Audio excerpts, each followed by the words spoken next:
voice, but maybe not see me, but you will see the audience instead. Good morning. Good morning. Good morning. Sure. So we will now have a talk with George, who is from the Serai Center in Palestine, and they are actually doing exactly what we want to do here. And they have done that since 2005. But George will by himself tell more about that. And yeah, we will do it in this way, that I ask some question and George will answer, and then later on you can ask question to George. But if you start with that you present yourself, and if we start with that you present yourself, and then that you tell us a bit about Serai Center, like the history, where it comes from, and what it is doing. Yes? Good. All right. Good morning, everybody. Can you all hear me? Yes. Okay, good. Yes. My name is George Rishmawi. I am from the Bethlehem area. I am sitting right now in my office in Beit Sahur, which is a suburb of Bethlehem. I am the coordinator, co-founder of Siraj Center here in Beit Sahur, which is part of the umbrella organization, the Palestinian Center for Rapprochement Between People in Beit Sahur, started in 1990. Siraj Center started in 2005 as a branch of the Rapprochement Center for doing community-based tourism. And I will tell you more about it. About myself, I am also the executive director of the Abraham Path in Palestine, which is creating a cultural hiking trail along the steps of Abraham throughout Palestine and throughout the Middle East, in fact. So this is what I do a little bit. I wear many hats, some of it regarding community-based organizations related to football, sports, cultural activities, and other things. We try to do what we can. With regarding Siraj Center, Siraj means olive oil lantern. Let me show you a logo of Siraj, so you might know more what I'm talking about. Siraj Center, this is Siraj. It means the olive oil lantern. And the olive oil lantern, we mean to enlighten the path of travelers who come to Palestine. We do suffer from mainstream tourism that comes to Palestine and do not meet the people of Palestine.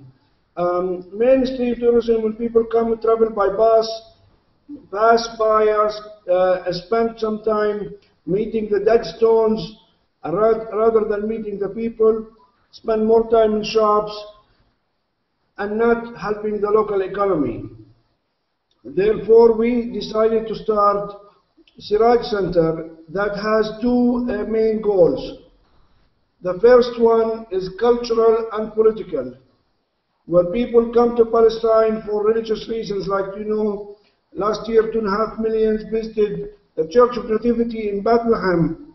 But how many of them know anything about Bethlehem in terms of a community? How many of them spend an overnight in Bethlehem? And how many of them did walk in the streets of Bethlehem? Very small. So how much of the community really benefit out of this?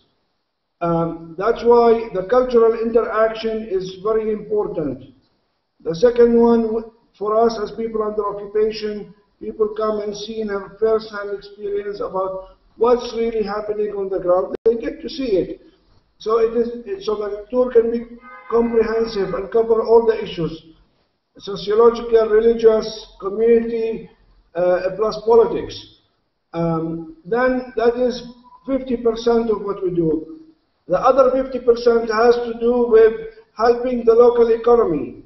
How do we help the local economy? Number one, by using local transportation, using local guides, local hotels, family accommodation, community-based guest houses, hiking and walking in the wilderness, and more of that. And then this is very, very important that we work directly with the community. Now, and that has been working so far really, really well.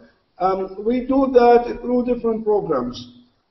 The programs we put together, there are annual programs that we recruit people and individuals to come and participate in, like the Palestinian Summer Celebration.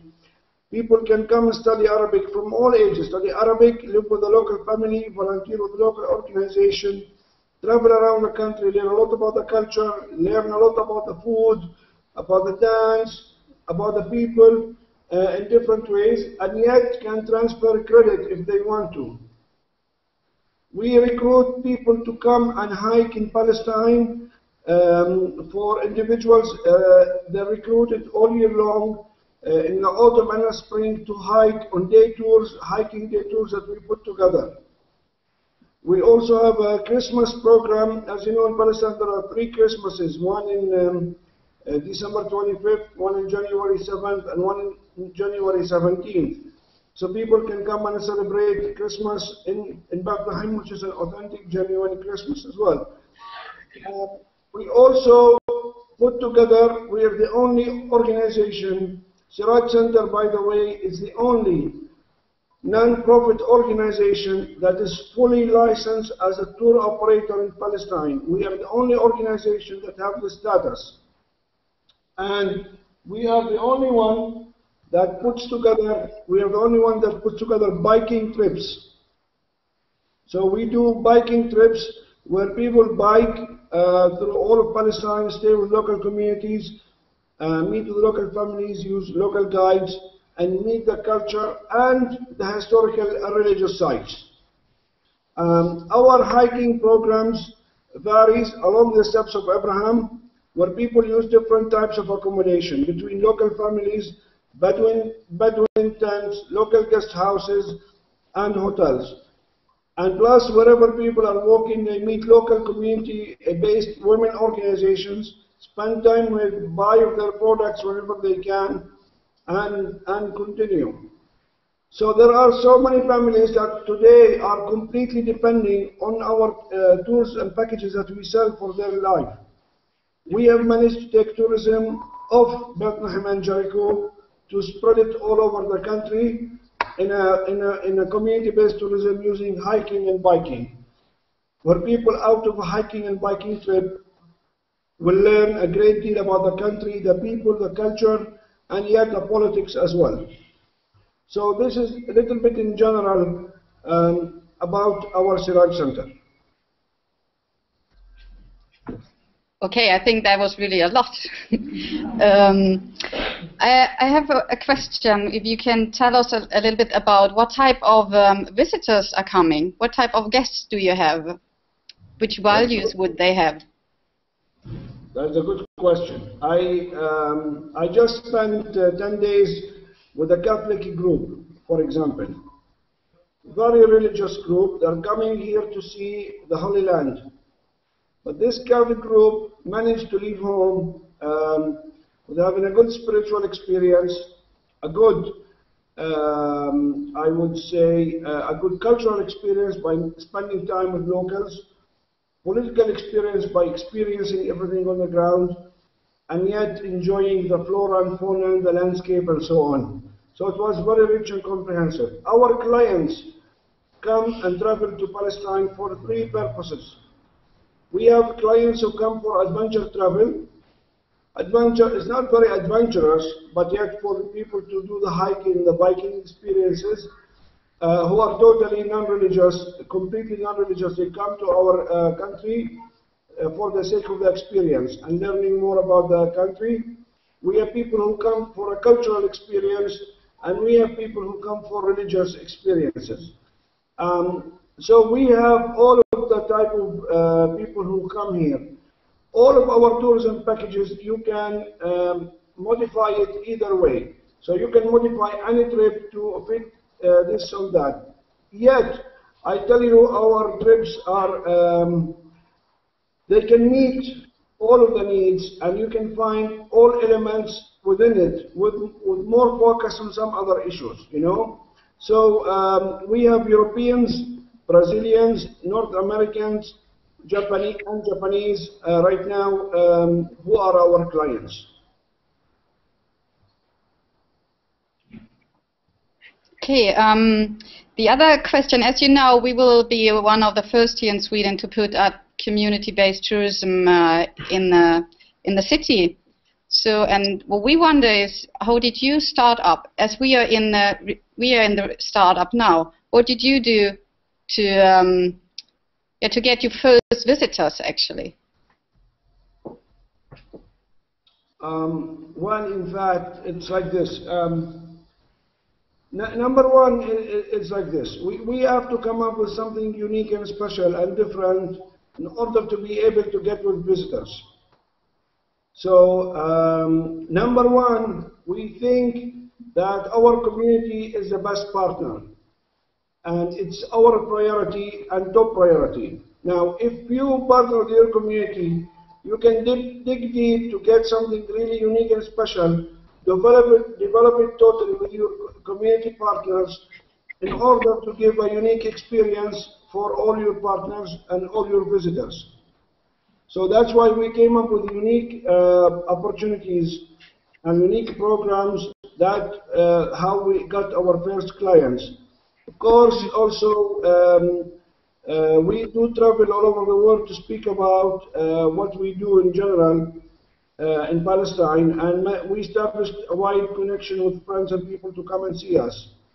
But the most important thing is to be able to develop a good program and develop a good experience, partnering with the community, and come up with the best, and then be able to market it.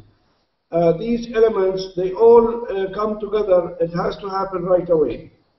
So we managed to get our first tour group, and out of it we started without raising any money. We didn't raise any penny, and right now we are 6 people working in the office without raising any penny, totally sustainable from the income generating that we do from the travel programs.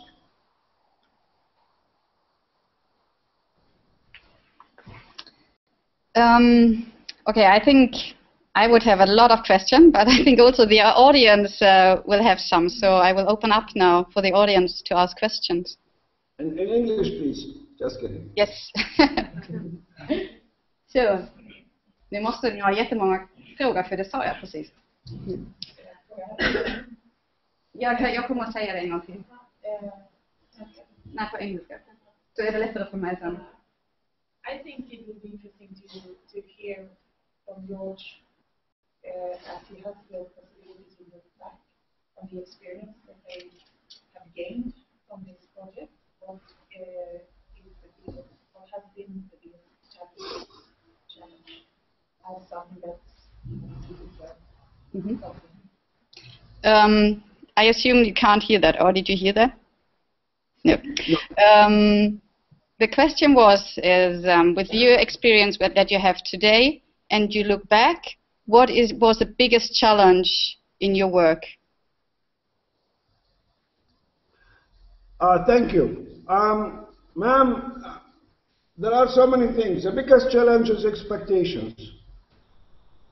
It's really expectations. And to be able to meet people's expectations, that's the biggest challenge, in fact. First of all,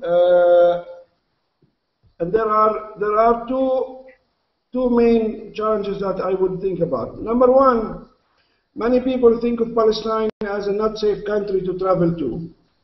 That's why we do work hard on changing the image and the stereotype about Palestine and the people of Palestine, so people can come to Palestine and feel safe. And so far, we didn't have any incident where anybody has been threatened or losing their life or anything else for that. That's why this is a big challenge for us to change and break the stereotypes about Palestine and the people of Palestine. Number two is expectations, really. Is how, when people are traveling here, you need to be able to meet their expectations. That's why sending as much information to our tour groups to know what to expect when they arrive on the ground.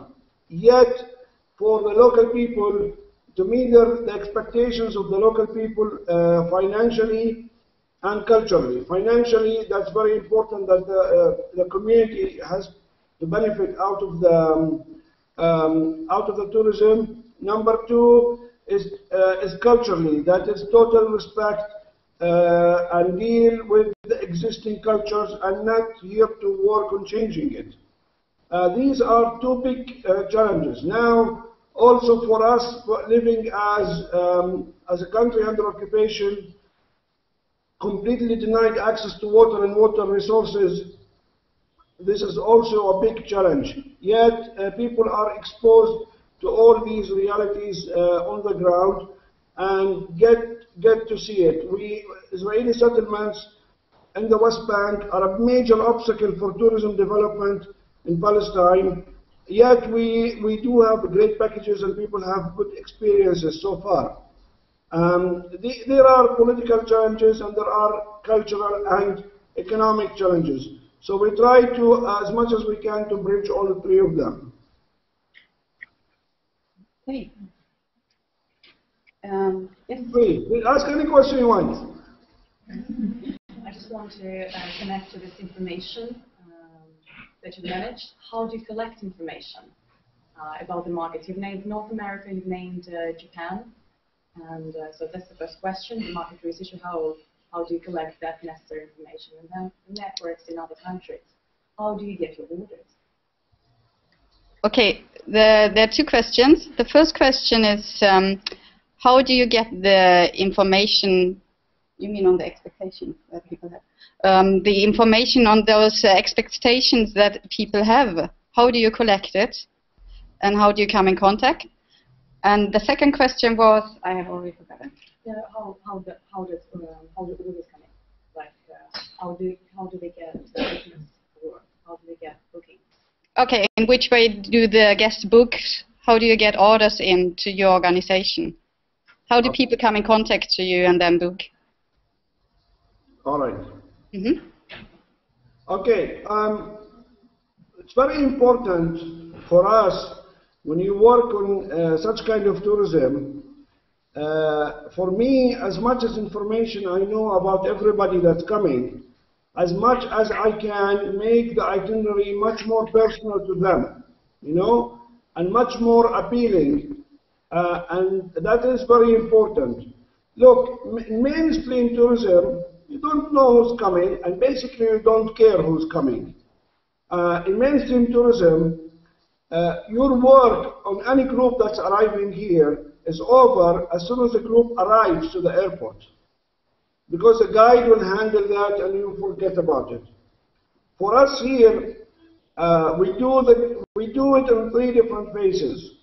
We follow up with the group before they arrive, while they're on the ground, all their meetings and communities and wherever they go, and after they go home. Now, the question is, as much as information that is provided about them, and as much as I can really build a very good itinerary that can meet their expectations. Then, we do spend a lot of time corresponding directly with our clients. Okay.